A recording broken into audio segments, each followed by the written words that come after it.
pas un enfant subir ce que j'ai subi. Ces personnes-là se sont engagées dans une chose précise. Jamais, non, au grand jamais, on ne verra ça à la télé. Cette cage ne me retient plus. Je serai libre et déploie mes ailes, loin des voix et des ondes. Enfin, vous entendrez mon cri. Entendez-moi rougir.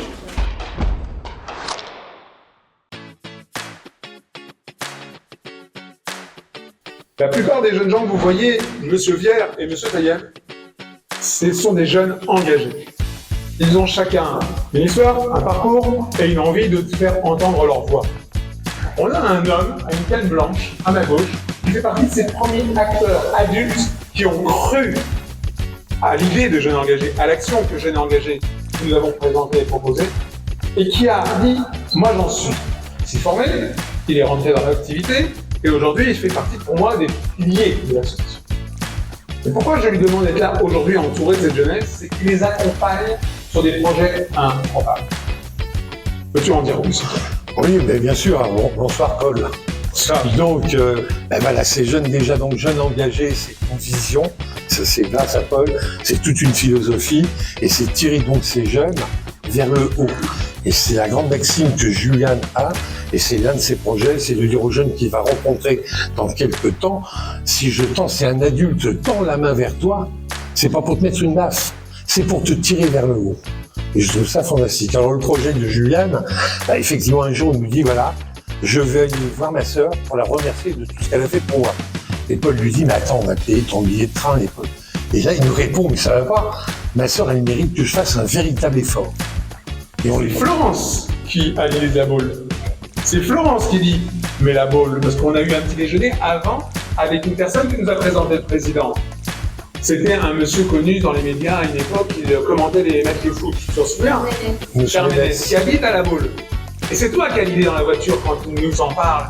Et tu dis, Julien, j'ai une idée. Tu t'en souviens de ça? Oui. Et Flo a dit, la boule. Et tu dis, bah, ça tombe bien, ma soeur habite à côté. Ce projet, il n'a pas que pour but de rejoindre ma sœur, mais il a aussi comme but de faire entendre la jeunesse de notre beau pays, de notre belle France. Cette jeunesse qui est dans les campagnes, celle qui est dans les grandes villes, en discutant sur la société, en débattant sur l'actualité.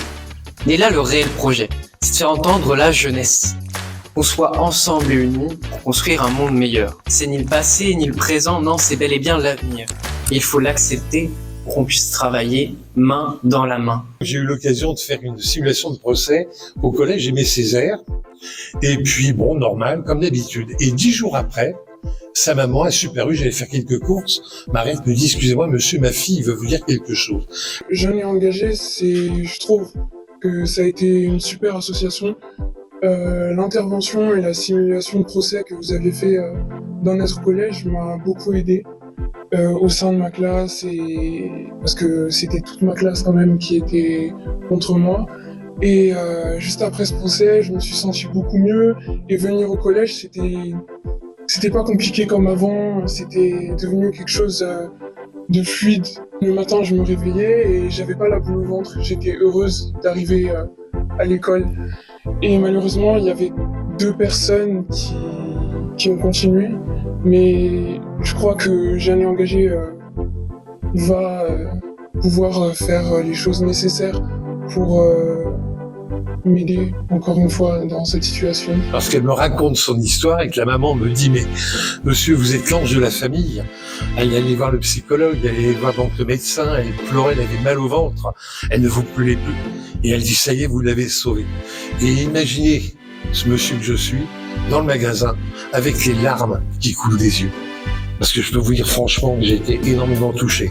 Et parmi tous ces jeunes, il y a Julian, j'ai Maud qui est ici à mes côtés, pareil, que j'appelle de temps en temps. J'en ai d'autres que j'appelle moins, mais j'ai mes petits jeunes. J'ai Kevin, je sais pas s'il est dans le coin, Kevin. Non, il est voilà. Kevin, mais c'est pareil. Quand je l'ai rencontré, c'est pareil, c'était le wesh wesh avec la casquette à l'envers. Brice, c'est à gauche. Il y a Brice, alors Brice, on se connaît moins. Mais on se connaît. Et puis voilà, donc moi c'est jeune, d'abord ça me permet de rester jeune. Comme j'ai dit à Paul, il me reste encore 30 ans à travailler, et après je prendrai 10 ans de vacances. Voilà, on peut l'applaudir? Mesdames et messieurs, on va maintenant en salle.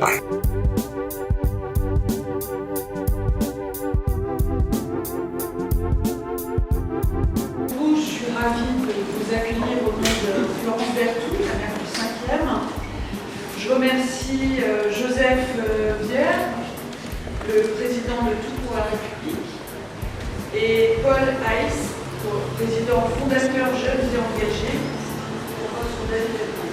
Nous avons donc deux associations engagées pour la République qui s'associent. Et c'est un très bel événement pour la citoyenneté. C'est une initiation à la citoyenneté et au métier du droit. L'implication de ces associations dans le 5e, Tout pour la République, partenaire d'Épisole que nous avons en bas, dans notre bâtiment, qui est une association solidaire pour les étudiants qui sont en difficulté. Et Tout pour la République nous a aidés et les événements donc organisés dans la mairie. Jeunes et engagés, je croise les doigts, je l'espère, à M. Destin. À partir de septembre, j'aimerais bien qu'on fasse quelque chose ensemble, un projet de partenariat avec les élèves, avec des actions de médiation et d'initiation du droit également. Dans les collèges, si possible, si on peut voir également dans les écoles élémentaires, parce que malheureusement, on est obligé de commencer tôt, mais je pense que c'est très important. Et comme je disais hors micro, hors cette réunion, l'éducation également des parents est importante aussi. Et je pense qu'il faut élargir également à ce niveau. Donc deux associations porteuses d'espoir. Dans un monde en tension où la polémique remplace le débat, l'importance de prendre de la hauteur, et dans un contexte de panne des institutions, il est bon, je pense, d'intéresser les jeunes à la chose publique. D'autant que le mois de juin, sont les élections européennes, chose importante, et je pense que les jeunes, il faut qu'ils se rendent compte de ce que c'est que l'Europe et que tout le monde soit dans un beau monde, on va dire, que tout le monde soit uni. Excusez-moi pour l'émotion, mais en tout cas, je voulais vous remercier d'être là ce soir et d'assister à ce très bel événement de ces deux associations. Je suis très heureux de cette alliance, parce que je pense que, mis à part les valeurs, je pense que ça a aussi fédéré les réseaux. Les réseaux qui sont, nous, ce qu'on peut apporter à Jeunes Engagés, mais ce que Jeunes Engagés peut nous apporter. Et aujourd'hui, Jeunes Engagés nous apporte énormément, la preuve, on le voit dans la salle, des jeunes. C'est l'avenir de la France. Et nous, ce qu'on peut essayer de faire, c'est ce qu'on a fait jusqu'à présent. Je remercie tout particulièrement la mairie, Thomas, Madame la maire, Florence Berthoud, pour ce temps, et j'aurais vraiment eu beaucoup d'insistance, on dit non, il faut vraiment nous soutenir sur ce coup-là. Vraiment. Et je suis désolé si je vous ai harcelé, c'est pas tout. En tout cas, je vous assure que la mairie ne va pas regretter.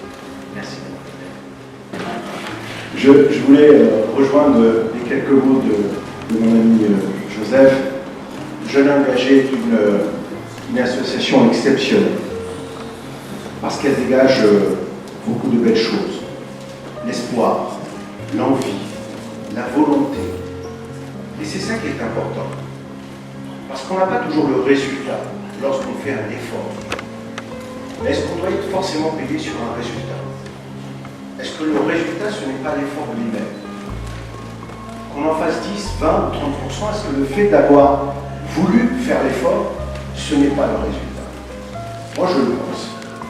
Et je pense que la jeunesse, aujourd'hui, il faut qu'elle fasse cet effort. Parce que c'est cet effort qui va vous donner envie de refaire un autre effort. Et c'est comme ça que marche la vie. C'est comme ça. Alors, ce soir, je suis très heureux de m'associer à Tout pour la République. C'est une opération extraordinaire, vraiment extraordinaire, parce qu'elle est faite autour de valeurs qui sont exceptionnelles. Moi-même, je suis un pur produit de la République. Je dois tout à la République. Voilà, la République, elle a fait de chacun d'entre nous, et elle va faire, pour certains d'entre vous, un travail merveilleux. Il faut avoir des espoirs. Il faut avoir faim. Il faut aller chercher les choses. La République, elle donne, à partir du moment où vous faites effort. Rien n'est acquis. Et chaque jour de votre vie, vous continuerez à travailler. Vous continuerez à aller chercher les choses. Parce que c'est comme ça qu'on se forme. Parce que pour avoir la liberté, pour créer l'égalité et pour fabriquer la fraternité, rien ne se fait sans l'effort. Et j'insiste ce soir sur l'effort parce que c'est l'élément moteur de tout ce que l'on peut fabriquer dans sa vie. Alors ce soir, je souhaite à Tout pour la République, mon ami Joseph, à la mairie du 5e, je souhaite à Jeunes et Engagés une longue vie, pleine de péripéties merveilleuses, pleine d'action, et que notre jeunesse, vous puissiez continuer à briller comme vous le faites aujourd'hui, car vous êtes nos étoiles de demain.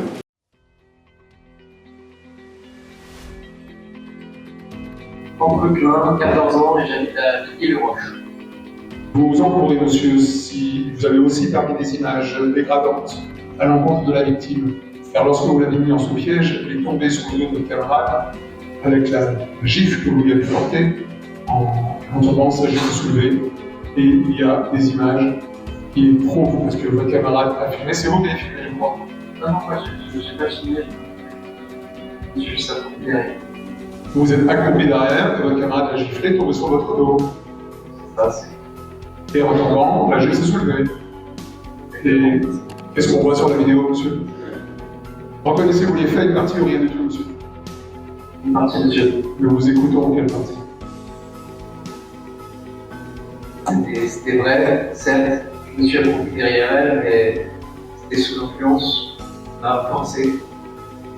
Yannick Torres m'a frappé, m'a harcelé pendant un certain nombre d'années, qui m'a influencé. Pensez-vous vraiment que vos excuses auront changé quelque chose à cette pauvre fille? Non, je pense pas que ça peut changer quelque chose. Je pense qu'il faut le faire, c'est la moindre des choses. Une excuse pour vous faites médicale. Auguste, mon frère et consoeur, je vous salue. Je me tiens aujourd'hui devant vous, non seulement en tant qu'avocat, mais aussi en tant que défenseur de la voie de la dignité, de la compassion et de la rédemption. Nous sommes ici réunis pour plaider en la faveur de mon client, Franck, un humain, un homme, et surtout un jeune homme avec ses défauts comme avec ses qualités.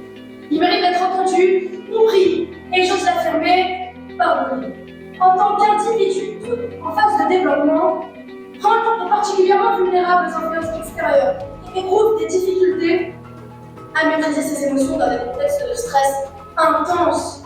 Ce dernier est soumis à des pressions, des intimidations répétées, des menaces sans limite. Il était confronté à des menaces verbales quotidiennes. Donc il est apparu comme étant le souffre-douleur de son groupe. Cela, vous ne l'avez pas pris en compte.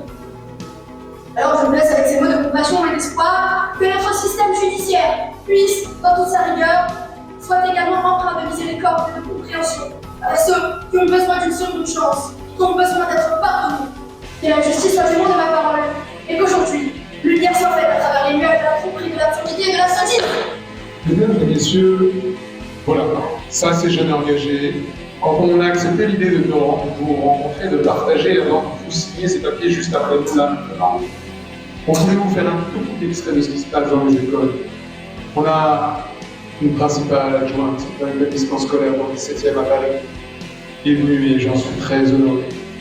Cette personne, vous ne connaissez pas, elle a rencontré Serge qui travaille sur Paris et on ouvre les portes, allons-y. Tout à l'heure, vous avez témoigné devant la caméra. Qu'est-ce que vous avez dit sur des mots qui nous ont touchés? On essaye d'apporter une réalité, la justice. Effectivement, elle est mise à en scène, mais le double ou l'autre qui a à côté de lui, ou les jeunes qui sont sur les côtés, sont des jeunes qu'on a rencontrés, ce ne sont pas des professionnels, ce sont vos enfants. En jeune engagé grâce à Paul, grâce aussi à notre association, grâce à l'activité qu'on a fait avec les collègues, qui m'ont beaucoup plu.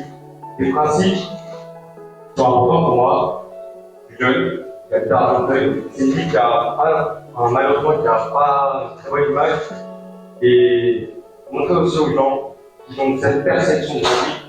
On n'est pas tous des voyous, des bandits. La jeunesse, c'est aussi quelque chose de beau. Je veux faire avancer les choses. Et c'est aussi pour ça que, dans mon jeune engagé, je suis Paul, parce que tout simplement, ça m'a marqué. Et moi aussi, j'ai envie de montrer que la jeunesse, genre un combat, tout simplement. Aucun des jeunes chez Jeunes Engagés sont des marionnettes. Ils ne sont pas ce soir ici pour se mettre en avant dans le côté « je l'exhibe », on ne s'exhibe pas, on partage. On veut faire entendre dans ce pays Notre jeunesse, toute la jeunesse d'Osby, elle est belle. En 4e, je me faisais harceler par toute ma classe, tout mon niveau, tout mon collège.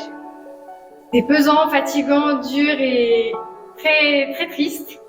La veille où j'ai rencontré Jeunes Engagés, j'ai failli me tuer en me jetant sous les roues du camion. Mais un camarade m'a rattrapé, heureusement, et comme ça, je suis toujours là devant vous pour vous en parler. Le lendemain, je suis allée voir Paul et je lui ai donné un petit bloc de papier où dessus j'avais fait toute une liste des insultes, les coups, les rumeurs avec le jour et la date. Je lui ai donné ce petit bloc de papier et je lui ai dit « Paul, est-ce que je suis harcelée ?» Il m'a dit « Oui, t'as harcelé. » Alors que tout mon collège me disait « Non, t'es bonne à l'école, t'es jolie, t'as tout pour toi, tu peux pas être harcelée. Tu peux pas parce que t'es clairement celle qui est harceleuse, elle est petite, elle est grosse, on ne croit pas. » Personne m'a cru et Paul a été là et m'a cru. Grâce à lui, je suis toujours en vie. L'année d'après, après le confinement, tout s'est arrêté. C'était enfin fini. Donc au final, au lycée, ça recommence. Je me passe encore harcelée. Et là, Paul, il en a eu marre. Il a dit c'est pas possible, c'est toujours sur toi qu'on s'acharne. On va régler ce problème. Ça a duré toute mon année de première et c'était horrible. On a dû me changer de classe, c'était horrible. Et là, finalement, en terminale, je suis rentrée au lycée et on a commencé à me cogner. Oui, je le trouve beaucoup. On a commencé à me cogner, à m'insulter, à créer des rumeurs encore pire qu'avant. Et là, j'ai fait non, c'est plus possible, j'ai envie de me tuer, je n'y arrive plus. Paul, aide-moi. Et là, ils sont intervenus dans mon lycée et là, mon harceleuse s'est fait exclure. J'ai enfin réussi à survivre, à vivre. Et maintenant, je suis suivie en hôpital psychiatrique, tout ce que vous voulez. Je vais pas bien, mais c'est pas grave. Parce que je suis là devant vous et je me bats pour vous dire que ça s'arrange. Et que je suis toujours en vie. Et ça, c'est grâce à Paul, parce que Paul m'a sauvée.